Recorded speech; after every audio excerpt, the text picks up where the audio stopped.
Oke kawan-kawan, hari ini saya akan menjelaskan kapan untuk pemula itu berani atau dibolehkan ke jalan raya.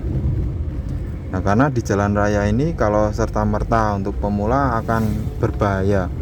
Dan lagi kalau belum bisa apa-apa langsung ke jalan raya ya, itu nanti yang ada cuma sepaneng atau takut, yang ada rasa takut. Nah, jadi di sini saya menerapkan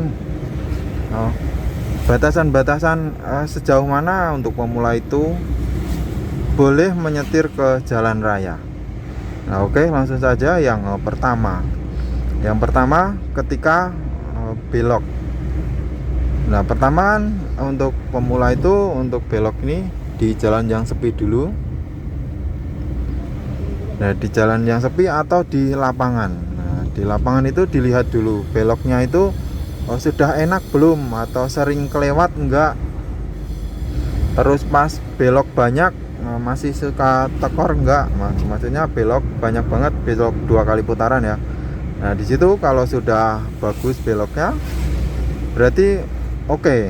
Itu ya syarat pertama yang belok. Kemudian yang kedua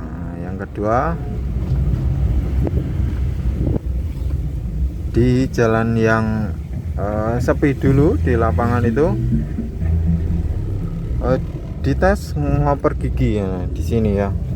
Maju sampai misalnya ada lapangan panjangnya 30 meter atau 40 meter ya. Jadi maju dioper 1 2 3. Nah, 1 2 3.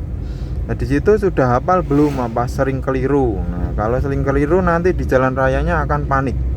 Ngopernya salah-salah terus. Jadi konsentrasinya hilang. Itu kedua ya. Pertama setir, kedua ngoper gigi. Yang ketiga ini yang paling penting tapi malah saya taruh nomor 3. Setengah kopling. Nah, setengah koplingnya itu ketika setengah kopling ngetesnya jangan di lapangan tapi di jalan yang agak nanjak dikit. Jadi berhenti di jalan yang agak nanjak, suruh jalan lagi selama banyak 5 kali. Kalau sudah tidak mati, nah itu tanda-tanda aman untuk turun ke jalan raya. Namun kalau setengah kopling di jalan yang agak nanjak ya, jangan nanjak banget ya, cuma dites yang agak nanjak dikit aja. Yang agak nanjak dikit dia dites 5 kali, matinya berapa kali. Kalau matinya 3 kali ya berarti sangat-sangat parah.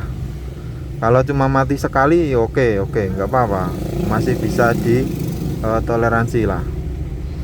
Nah, kalau sudah ketiga itu ya, setir, ngoper gigi, dan setengah kopling. Nah, itu keperluan di jalan raya. Untuk ngepaskan kiri kanan itu nanti di jalan raya dilatih pelan-pelan. Karena kalau di lapangan ngepasin kiri kanan ya akan agak susah. Nah, kemudian setelah 3 itu lolos, nah, kita tes dulu di jalannya yang agak sepi seperti ini. Nah, ini, tapi turun terus ya ini ya. Habis turun ya naik pasti di jalan yang agak sepi. Nah, kita tes dulu barangkali 1 jam atau 2 jam seperti itu. Nanti kalau sudah lancar di jalan sepi, nah baru di jalan raya, jalan rame seperti jalan provinsi atau jalan kota-kota. Kalau pertama di jalan kota berisiko teman-teman. Resikonya nanti kalau nyenggol mobil lain ya akan nombok sendiri. Nah, ini latihan hari kedua sama masnya ini ya. Ini saya ajak naik gunung seperti ini ya. Ini jalannya naik turun. Nah, sesekali nanti berhenti pas nanjak. Jadi ngetes pas nanjak itu setengah koplingnya biar merasakan bagaimana sih di jalan itu menjalankan mobil ketika nanjak. Nah, karena pas latihan beda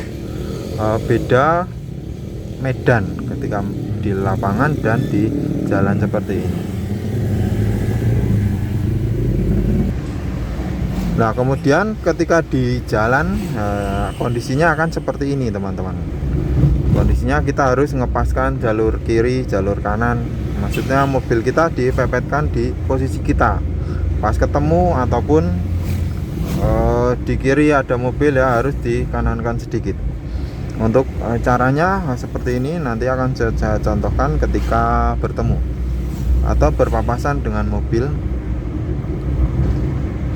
Namun yang pasti kalau di jalan raya ini, kalau pemula biasanya ngulo itu terlalu banyak goyangan setirnya. Jadi mobilnya gini, yang di belakangnya akan bingung, ini mau tak salip tapi kok malah ngiringanan.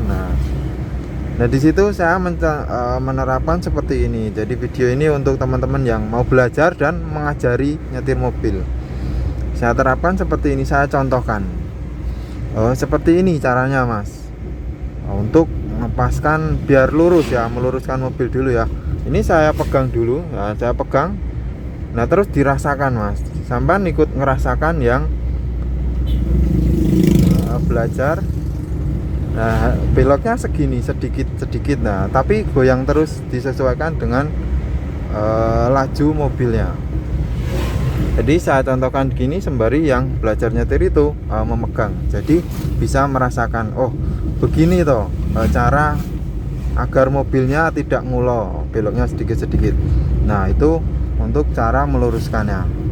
Kemudian ketika papasan ya, kalau ini jalannya lebar santai ya. Namun kalau sempit, kuncinya seperti ini. Misalnya di kiri itu ada tukang cilok, di kanan ada mobil. Caranya, nah, kalau pas ketemu di sini harus pelan-pelan. Harus pelan-pelan, nanti akan terkontrol sendiri kiri kanan cukup enggak. Nah, di situ akan mudah untuk mengepaskan. Kalau kita tetap tidak mengurangi kecepatan ya, untuk pemula akan berbahaya sekali. Karena nanti akan panik ya, pasti panik. Jadi untuk ketemu, walaupun sudah bisa mengemudi, kalau ketemu seperti itu jalannya sempit, tetap pelan-pelan. Nah teman-teman bisa memperhatikan ketika membonceng orang ya, ketika naik mobil orang. Nah ketika ketemu di jalan yang sempit, nah seperti ini tapi sempit lagi ya, pasti akan pelan-pelan. Nah teorinya seperti itu ketika di jalan. Oke teman-teman, seperti ini ya kurang lebih materi pada hari ini yang berjudul kapan pemula harus bolehkan ke jalan raya. Oke teman-teman, terima kasih sudah menyimak ya. Sampai jumpa lagi di video saya yang berikutnya.